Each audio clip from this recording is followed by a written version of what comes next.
اذان سنتے ہی ملازم کو نماز کی ادائیگی کے لیے جانے میں جلدی کرنا افضل ہے۔ الحمدللہ والصلاة والسلام علی رسول اللہ۔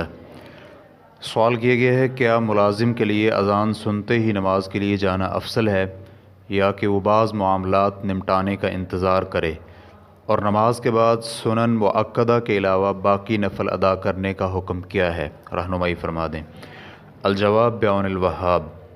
سب مسلمانوں کے حق میں افضل تو یہ ہے کہ وہ اذان سنتے ہی نماز کی ادائیگی کے لیے جلد پہنچ جائیں، کیونکہ مؤذن کہہ رہا ہوتا ہے نماز کی طرف آؤ، یعنی نماز ادا کرنے کے لیے آ جاؤ، اور نماز کی ادائیگی میں سستی اور کاہلی سے کام لینا نماز فوت کرنے کے مترادف ہے۔ اور رہا مسئلہ نماز کے بعد ملازم کے سنت مؤکدہ کے علاوہ ویسے ہی نفل ادا کرنے کا، تو یہ اس کے لیے جائز نہیں، کیونکہ ملازمت یا اجرت کے معاہدہ کی بنا پر اس کے اس وقت کا دوسرا شخص مستحق ہے۔ لیکن سنت موقدہ کی ادائیگی میں کوئی حرج نہیں، کیونکہ اس میں ذمہ داران کی جانب سے درگزر کرنے کی عادت ہے۔ واللہ تعالی اعلم۔